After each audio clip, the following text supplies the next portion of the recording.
Ace broadcaster. Just the guy that you want to bring in on a brand new series called Let's Go Wildlife. It's presented from the studio end by wildlife expert Terry Nutkins. And all sounds very plausible. Yes, very plausible. There's an awkward producer called John, and there's an idiot sound effect guy called me. The only thing is, the studio's not in London. It's actually in a wood in Hampshire, about 100 yards away from John Went badger watching. Right.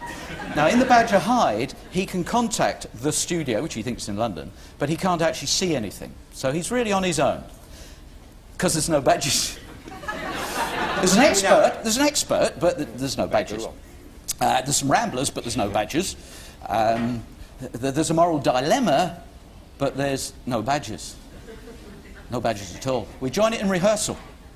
If you go down in the woods today, you're sure of a big surprise. If you go down in the woods today... Would you come and have a look? And you can see at the front there's a little hole. That's the one we should be keeping an eye on. Just actually want to welcome John and say thank you very much.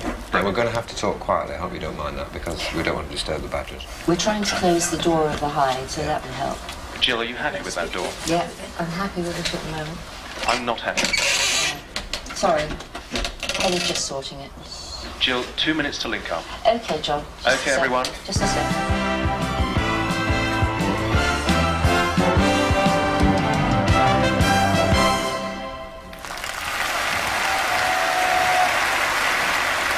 Hello and welcome to Let's Go Wildlife, the very first in a brand new series on natural history programmes. In the studio we've got loads of animals. We've got badgers, we've got dogs, we've got cats, we've got camels, we've got llamas. I don't know what that one is, but let's just have a look at what's going on in the background. And we're having to talk very quietly because Keith Small, our wildlife expert, and I are hoping to observe a badger family who've got a set just a few yards from where we're sitting now. Well, sorry, no badgers yet, old boy, but as I said at the start, we'll remain ever hopeful. Back to you. Thanks, John. It's absolute bedlam here. I do apologise because, as I said, I've been here the last couple of nights, and by this time they've already been out. By this time last night there were... I put down the same feed as I did last night. I put out some cake and also some peanuts, which they adore. By this time they were out. So badgers have got blasé. Yes, I don't know. I'm tired of the vibe, but I don't think so. Well, it should be any minute now. It should be any minute. And everyone remember, don't try snake charming at home. Ladies and gentlemen, a round of applause for our snake expert, Jim Cole. Well, snake charming is certainly not for me. How about you, John? It certainly wouldn't be for me either, Terry. We're still waiting for our badgers down here in Hampshire. No sign of them yet, I regret to say. Anyway, Keith, tell me this. I'm sorry about if this is That's no problem. Unfortunately, these creatures don't live to timetables, and it's very difficult. Sure. That's we're in the wild. We're in the wild. I'm sorry. Our fingers are still crossed, Terry. Our fingers are still crossed. We're still hopeful. Back to you in the meantime. John, can you give us an update on the badgers? Another update on the badgers. Well, no activity at the minute, Terry. We're looking at the set, which is just a few yards away. Keith assures me that the last 2 nights he's been up here, and by this time they've been out and they've been feeding, and they'll eat anything, as he was saying a little earlier, absolutely anything. Maybe they've eaten too much, but no sign yet. OK, we'll get back to you later. OK, Terry. It's also possible that they've had a good period of calm. Coffee. Yeah, I'm so sorry. At least we've got tea. If we haven't got tea, oh, for God's sake! They've got. Hello, Jill. We have 2 minutes now. Please. 2 minutes before the link. John, can you hear me? Hello, John. Hello, yeah, we've got a slight problem here, John. What is going on? Well, it appears that there's rather a lot of people walking past the badger set at the minute. So, John, no badgers. I take it, at this rate, no badgers. Not looking brilliant at the minute, John, I have to tell you. But we're ever hopeful. I have a major problem here. I mean, things are zipping along in the studio, and every time we come onto the OB, there's nothing there. I know, I appreciate that. Obviously, this is a problem that is beyond our control. What? We seem to have been Yes, Jill, John, sorry. Jill, what are you doing? I'm sorry. Look, Got as many I've people in that shelter as we have in the audience. I know. It's absolutely Certainly got more excellent. people than badgers. Oh, well, it makes it Well, would you please keep your voices down? Yes, Please. sorry. What I'm going to require, therefore, is for John to describe having seen the badgers. Well, I haven't seen the badgers, John. I know you haven't seen them, John, but at least give the impression that you have. I'm not terribly happy with that, John, because, I mean, We're not asking you to lie as such, because we know the badgers are there. Yeah. All I need you to do is to give some form of descriptive as to having seen a couple of badgers, even if they're, say you saw their faces coming out of the set. Will you do that? Can you do that, John? Agonising dilemma.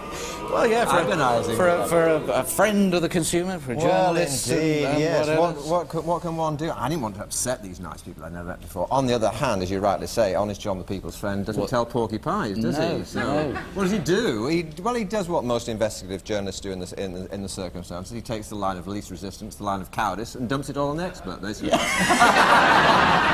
You did do it brilliantly, because at no time during this did you actually say, no, I'm not going to lie. Exactly, You were because I thought there might be more work in this now. Come on, it was a pilot show, you know? incredibly diplomatic, the whole thing. The only thing I don't understand, were you not at all suspicious about parachuting hamsters? I didn't actually see the parachuting hamster. This is one of the joys of television. Well, I've never seen a hamster enjoy parachuting before. That's fantastic. There we go, it's down. Well, that's the first time I've ever seen that. Right, now let's see how John's doing down in the woods. Hello, John. Any badgers down there? Hello, Terry. Not terribly well is the answer to that one. We have had, believe it or not, more visitors of the human kind, that is. Really? A party of people walking past the badger set, not knowing, of course, that we were trying to see the badgers come out.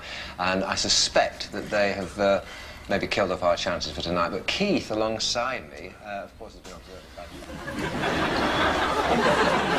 First of all, badger watching. There's nothing going on in that badger set at the moment.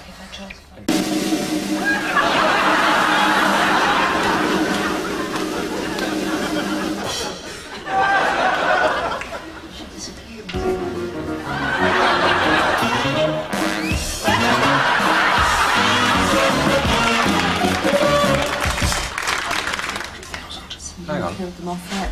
There they are. Bingo. There it is, there he is, come on. Yes, I told you they will come out, they will come out. Jill, this is John in London. Is it possible to get closer to the set? Best of luck. Right.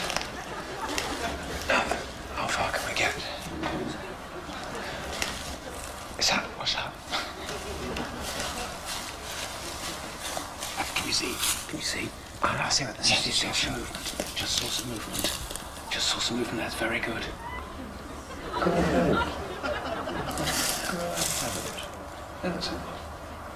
What is that? Is that a badger?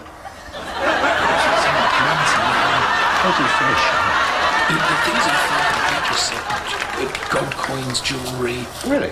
Foil. They're so curious about anything shiny that they can play with their door. I don't know. It wouldn't surprise me at all. Hang on, what's that on top? That is enormous. What?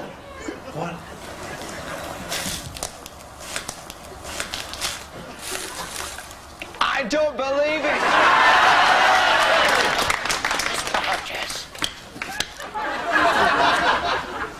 Edmonds!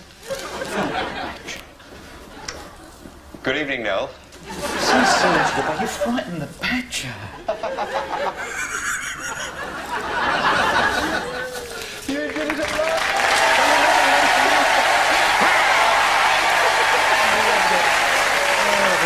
Thank you, Noel. Let me say this. If anyone deserves an Oscar, it's the guy, Keith, who played the expert. I must have asked that guy, this went on for ages and ages, I must have asked that guy 30 questions about badgers. How many are there in the world? What colours do they come in? What's the biggest one you've ever seen? Would you let your daughter marry one? I mean, and he just kept on and on and on with total authority and total conviction. He's boring, isn't he? He is boring.